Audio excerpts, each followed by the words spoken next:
Bom, chegou o momento de nós juntos estudarmos a palavra de Deus. E eu quero começar convidando você a guardar uma frase comigo. Eu vou pedir para estar aqui já a frase. A frase é a seguinte: maçada, nunca mais. Memoriza aí na sua mente, repete comigo. Maçada, nunca mais, ok? E vou lhe explicar o que eu quero dizer com isso. Mas para isso eu quero lhe mostrar o que é Maçada. Maçada é esse planalto, essa cadeia de montanhas que está lá pertinho de Jerusalém, lá em Israel, um dos locais mais áridos, com a menor taxa de umidade do planeta. E nesse local existe uma fortaleza, que é a fortaleza de Maçada. Essa fortaleza, ela começou a ser construída por um sacerdote alguns anos antes de Cristo, chamado Jonatas. Mas ela foi concluída por Herodes o Grande, esse mesmo que a Bíblia menciona, exatamente. E ele fez essa fortaleza como uma espécie de refúgio para onde ele poderia ir caso as coisas dessem errado. Começou, na verdade, para ser um palácio de férias, um palácio de verão, porque, na verdade, ele é bem, apesar de ser extremamente seco, ele é bem pertinho da única praia de banho do Mar Morto. É isso mesmo. Aí você vê como é seco, que até o mar é morto, né? Bom, mas ele construiu essa fortaleza pensando o seguinte: eu vou tirar as férias ali, mas também, se algum dia acontecer uma revolta lá em Jerusalém ou coisa parecida, e eu precise fugir para algum local para defender o meu trono, eu vou para Maçada. E ele construiu uma fortaleza mesmo. Mandou construir uma muralha bem grande em volta de todo esse platô, todo esse planalto ali em cima. E dentro colocou muitas câmaras com armamento, com um dormitório para soldados. Ele fez um aqueduto que trazia água potável para ali, para que ninguém precisasse sair. Ele podia plantar, ia ter comida e bebida ali dentro de Maçada. Mas o que fazia de Maçada esse local tão seguro? Não era só os muros e nem a altura, a dificuldade de chegar. Embora para um gordinho que nem eu, subir um negócio desse tamanho eu já largava de mão. Se eu fosse invadir, eu vi um negócio desse tamanho, não, então deixa pro próximo. Mas não é só isso. É que mesmo que você fosse um camarada atlético, em forma, ainda assim ia ser muito complicado de invadir Maçada. Sabe por quê? Porque só tem um jeito de chegar em Maçada, que é uma estrada bem pequenininha aqui, que as pessoas chamam de a Estrada da Serpente. E não é porque ela tem cobras nela, não é nada disso. É porque ela vai serpenteando a montanha para poder chegar lá em cima. E é tão estreito, mas tão estreito o caminho, que até hoje funciona o seguinte: para subir em Maçada, tem que ir um atrás do outro. Não dá para fazer um pelotão assim e subir junto. Não, é um atrás do outro. Nos tempos bíblicos, quando não tinha corrimão na escada, não tinha nada, era pior. Além de ser um atrás do outro, tinha que ficar bem encostadinho na parte da montanha. Qual que era a dificuldade? É que é impossível invadir algum local indo um atrás do outro. Porque bastava ter, quem sabe, 2, 3 soldados dentro da fortaleza, que você não tinha que derrubar um exército, quem sabe, de 10 mil pessoas. Tinha que derrubar um por um. Vá flecha, vá pedra, é só ir derrubando um por um. Por isso ninguém conseguia invadir Maçada. E Herodes construiu a fortaleza para isso mesmo. Acontece que, olha o que aconteceu. Uma vez, lá pelo ano 66, depois de Cristo, melhor dizendo, enquanto Herodes estava tranquilo em Jerusalém, um líder dos zelotes, chamado Eleazar Ben-Hair, ele juntou um grupo de homens e mulheres, mais ou menos 900 pessoas, e sem nenhuma proteção, ele entrou em Maçada e mandou um recado para Herodes dizendo o seguinte: tomamos a fortaleza. E Herodes pensou: acabou, nem vou tentar recuperar, porque eu construí uma fortaleza que é impenetrável. Se eles já estão lá dentro, não importa o tamanho do exército que eu mandar, eles vão vencer. Bom, e as coisas continuaram assim até mais ou menos o ano 70. No ano 70, veio aquele famoso cerco de Jerusalém, a destruição de Jerusalém pelo Império Romano. Lembra das aulas de história? Bom, eles em 6 meses que estavam cercando Jerusalém, destruíram a cidade, e agora estavam voltando, só que eles ficaram sabendo que nem todos os judeus morreram. Que tinha um grupo de judeus que estava vivo e que estava disposto a se manter em estado de revolta contra Roma, que eram os judeus zelotes que estavam em Maçada. Aí, um coronel, um general romano chamado Flávio Silva, disse o seguinte: não, isso não vai ficar assim não. Vamos pegar um pelotão, que era a 10ª Fretenses, mais ou menos 1/4 do exército que acampou ao redor de Jerusalém, era em torno de 10 mil homens, e ele disse o seguinte: eu vou lá e vou tomar Maçada. Capaz que eu vou deixar algumas dezenas de homens zombarem do Império Romano. A gente vai lá e vai tomar Maçada. Acontece que quando eles chegaram, eles acamparam em volta e ficaram no cerco, presta atenção, mais de 3 anos. Por quê? Porque não adiantava cercar em volta, porque tinha água, tinha comida lá dentro. Sabe onde que não tinha água nem comida? Lá embaixo, onde o exército romano estava. E depois de 3 anos, eles começaram a ficar desesperados, porque eles perceberam que eles não iam conseguir invadir Massada. Cada vez que eles formavam um grupo, lá de dentro da fortaleza, iam derrubando um por um. Aí, esse camarada, Flávio Silva, ele teve uma ideia que dá quase vontade de chamar de genial, se ela não fosse meio maquiavélica. A ideia dele foi o seguinte: já que eu não posso subir pela estrada, eu vou construir uma rampa bem larga, para que várias pessoas consigam entrar ao mesmo tempo. Quando ele começou a construir, olha que tragédia, quando os soldados pegaram a madeira, os pregos, os martelos para começar a construir, e eles largaram os escudos, sabe o que os zelotes fizeram? Lá de dentro da fortaleza, ó, dá flechada. Mataram um monte de romano. E aí Flávio Silva teve uma outra ideia. Sabe o que ele fez? Ele pediu que trouxesse os escravos judeus e colocou os escravos judeus para construir a rampa, entendendo o seguinte, que os zelotes, que eram judeus, não iam atacar os seus próprios irmãos. E aconteceu exatamente assim. Bom, no dia 3 de maio do ano de 73 da nossa era, os romanos chegaram e com um ariete bem pesado começaram a bater no muro. Derrubaram o muro e sabe o que tinha dentro do muro? Um outro muro. É isso mesmo. Pensa um cara que era hipocondríaco por segurança, era Eleazar Ben-Hair, né? Dentro de um muro tinha um outro muro. Só que esse segundo muro não era de pedras, era de madeira. E aí o ariete não funcionava, porque quando ele batia, a madeira absorvia o impacto. O que ele não sabia, Flávio Silva, o romano que estava tentando invadir, é que esse muro ele foi construído por Eleazar Ben-Hair justamente para um momento como esse. Porque eles entenderam o seguinte: não ia mais uma única gota de sangue judeu ser derramada por causa de um pagão romano. Quando eles começaram a ver que o ariete estava batendo no muro de madeira, sabe o que eles fizeram? Fizeram um trato entre eles, eram mais ou menos 400 homens, 900 ao todo, envolvendo mulheres e crianças, e não tinha mesmo como enfrentar 10 mil pessoas, e eles tiraram sortes, e eles foram matando uns aos outros, dentro da fortaleza, para que os romanos não derramassem o sangue judeu. Cada pai de família matou a sua família, e depois tiraram sortes, até que ficou apenas um camarada que tocou fogo em tudo e se lançou em cima da espada. A gente só sabe que a história foi assim, porque depois que os romanos invadiram, eles acharam uma mulher e algumas crianças que se esconderam numa cisterna vazia, e por isso ficaram vivas e puderam contar a história. O fato é o seguinte: chegou uma hora que os romanos tocaram fogo no muro de madeira, e quando invadiram, não tinha nada. Sabe, a primeira vez que eu vi a história de Massada, eu fui tentado a pensar o seguinte: caramba, esses zelotes eram fiéis, esses eram decididos, eles preferiram morrer do que se entregar, do que ver Roma zombando do povo de Deus, do que ver Roma zombando e, quem sabe, vencendo do povo de Deus. E talvez, se você pensou isso também, eu quero dizer que eu entendo você. Mas, no fundo, eu e você estamos enganados se ainda pensarmos assim, sabia? Eu vou explicar por quê. É porque eles morreram, sim, eles não desistiram, mas eles morreram inutilmente. Morreram de graça, como diz lá no Sul. Por quê? Porque a Bíblia falava, Jesus disse o seguinte, Lucas 21, verso 20 e 21. Quando virem Jerusalém rodeada de exércitos, isso aconteceu no ano 70, lá em Jerusalém, vocês saberão que a sua devastação está próxima. Então, os que estiverem na Judéia, fujam para os montes, e os que estiverem na cidade, saiam, e os que estiverem no campo, não entrem na cidade. Se eles tivessem obedecido Jesus, obedecido a palavra de Deus, nenhum deles precisaria morrer. Era só escapar, era só fugir. Mas porque eles não ouviram a palavra de Deus, não ouviram a profecia de Jesus, quando Jerusalém estava cercada, eles se reuniram ainda mais na fortaleza. E por isso morreram. Sabe o que eu aprendo dessa história? Que vale a pena sempre dar ouvidos à voz de Deus. É mais seguro, por incrível que pareça. Se a Bíblia está dizendo que é mais seguro ficar no campo do que na fortaleza, é lá que eu e você precisamos estar. Mesmo que haja um exército inimigo acampado contra nós, vale a pena ser fiel à Bíblia. Mas você pode estar pensando, pastor, você está falando de Bíblia porque você é um pastor.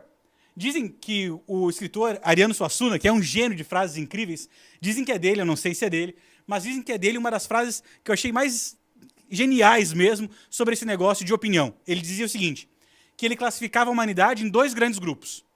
Num grupo estão aquelas pessoas que concordam com ele, e no outro grupo estão os equivocados. Tem gente que faz isso com a Bíblia, né? Ou concorda com a sua opinião, ou está errado.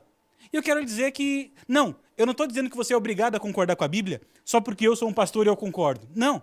Eu estou lhe dizendo que existem razões para você concordar com a Bíblia e acreditar nela como palavra de Deus. Eu tenho lhe dito que é possível crer na Bíblia para o seu bem, não para o benefício de uma instituição religiosa. E para ajudar você nesse processo, eu separei hoje 5 boas razões para nós crermos na Bíblia. Primeiro, a história é convincente. Segundo, a história é extremamente persuasiva. Jesus é o meu terceiro argumento. Quarto é que os manuscritos são confiáveis. E minha quinta razão são as profecias. Bom, vamos começar lá? A primeira razão que eu tenho para lhe dar é que a história é convincente. Lá em Jeremias 30, verso 2, Deus pede que o profeta registre no livro aquilo que Deus está falando. E sabe que a Bíblia é um livro extraordinário. Na verdade, ela é mais que um livro. Vou pegar minha Bíblia aqui, ó. A Bíblia, ela não é apenas um livro, apesar de ter o formato de um livro. Ela é uma coleção de livros, 66 livros, escrito por 40 autores em cerca de 1.600 anos. E sabe uma coisa engraçada? Ou engraçada não, extraordinária, melhor dizendo. Mesmo sendo um compêndio de 66 livros por 40 autores e sendo escrito em tanto tempo, a Bíblia, ela é coerente do início ao fim. Ela conta uma história extraordinária. Existe um filósofo, Alvin Plantinga, que diz o seguinte, que a Bíblia, ela é fantástica não apenas por contar a história mais incrível que já foi contada, mas por contar a história mais incrível que poderia ser contada. Não tem como alguém criar uma história melhor do que essa. E para ilustrar o que ele está dizendo, ele, Alvin Plantinga, ele fez um resumo daquilo que ele entende ser a história da Bíblia em poucas frases, em um único parágrafo. Vou ler para você e olha o que é a história da Bíblia e depois eu quero lhe fazer um desafio. Segundo Alvin Plantinga, a história da Bíblia é a seguinte: Deus, o Todo-Poderoso, primeiro ser do universo e criador de tudo mais, estava disposto a sofrer enorme sofrimento a fim de redimir criaturas que ele mesmo fez e que viraram as costas para ele. Ele criou os seres humanos. Esses se rebelaram contra ele e constantemente vão contra a sua vontade. Ao invés de os tratar como algum monarca oriental faria, ele enviou seu filho, o Verbo, a segunda pessoa da Trindade ao mundo. O Verbo se fez carne e habitou entre nós. Ele foi submetido à vergonha, humilhação e finalmente à cruel e humilhante morte de cruz. Horrível como isso é, Jesus, o Verbo, o Filho de Deus, sofreu algo muito mais terrível. O abandono por Deus, exclusão do seu amor e afeição. Deus meu, por que me desamparaste? Tudo isso para tornar possível a seres humanos se reconciliarem com Deus e receberem a vida eterna. Essa é a história da Bíblia. E Plantinga diz o seguinte, que essa é a história mais incrível que poderia ser contada, que não tem como alguém criar uma história mais incrível do que essa. Um Deus todo-poderoso cria um ser que decide se rebelar, escolhe virar as costas para Deus, e ao invés de ser punido, esse mesmo Deus se faz homem para morrer de uma maneira humilhante e extremamente angustiosa, para que esse ser criado e caído pudesse se reconciliar consigo. Essa história é fantástica. Nem os mais incríveis editores e escritores do mundo teriam uma ideia dessas. Agora imagina, não apenas uma ideia como essa, mas 40 autores, ao longo de anos, escreverem a mesma história. Não pode ser coincidência. Aliás, essa história ela é consistente. São visões diferentes, são pontos de vistas, são ambientes diferentes, todos contando a mesma história. Não pode ser por acaso, esse livro não é comum. O primeiro argumento para você confiar na Bíblia como palavra de Deus é que a história, meu amigo, a história da Bíblia é muito convincente. Mas há um segundo, é que a história também é experimentalmente persuasiva. Sabe que lá em Apocalipse, capítulo 12, melhor dizendo, a Bíblia fala de uma guerra no céu, que atinge todo o universo, uma batalha entre o bem e o mal. E bom, você já reparou que parece que aqui na Terra nós vivemos em guerra também? Parece que tem sempre um adversário que vai contra a gente, não é assim? Você luta, quem sabe por uma promoção no seu emprego, e às vezes a coisa dá errado. Dá duro para conseguir uma vaga na faculdade, as coisas não acontecem como você imaginava. Parece que sempre tem alguma coisa que joga contra. Bom, a Bíblia fala que tem sim uma coisa que joga contra, um ser que joga contra.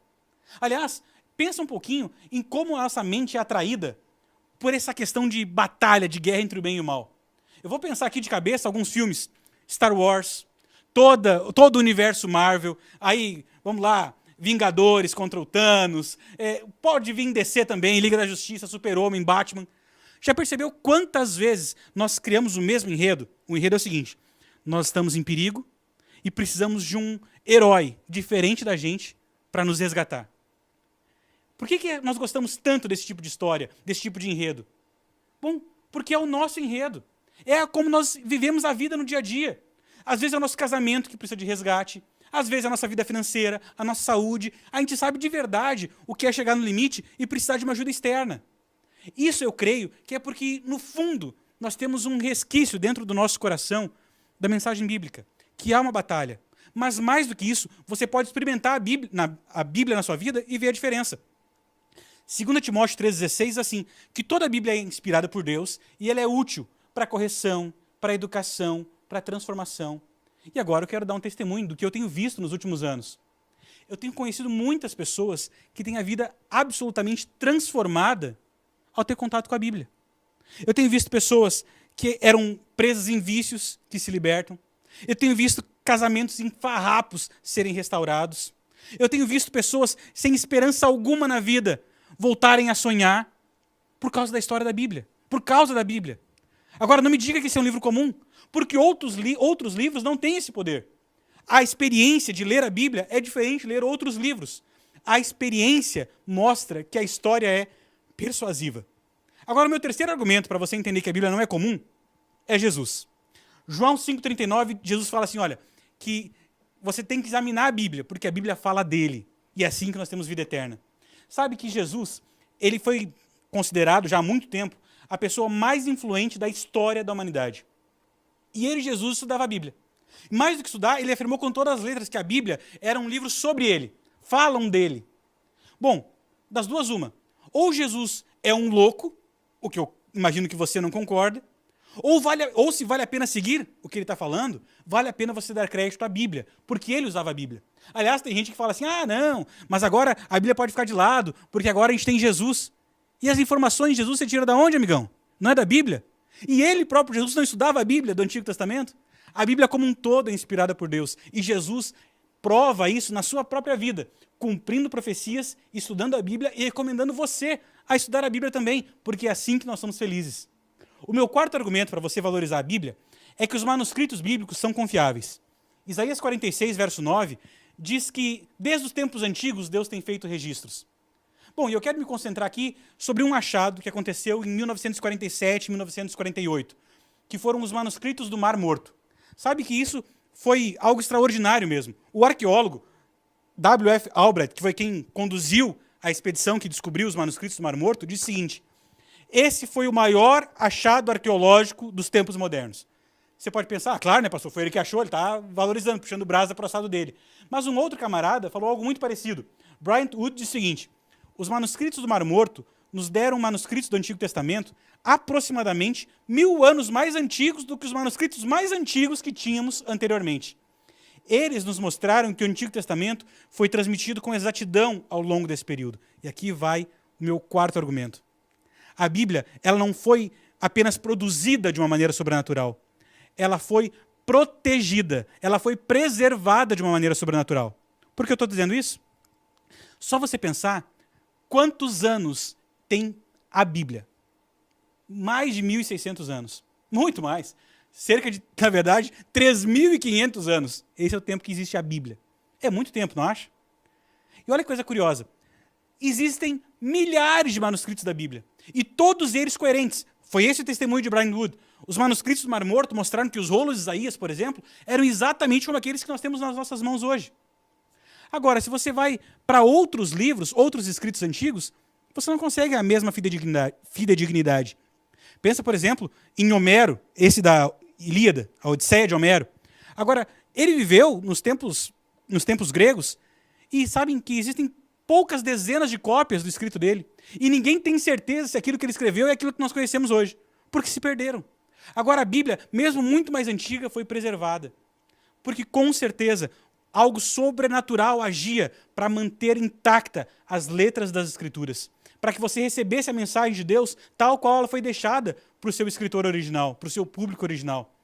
Um grande argumento para você valorizar a Bíblia é que você pode conferir o texto de hoje com textos antigos e ele permanece o mesmo. Agora, o meu quinto e último argumento são as profecias.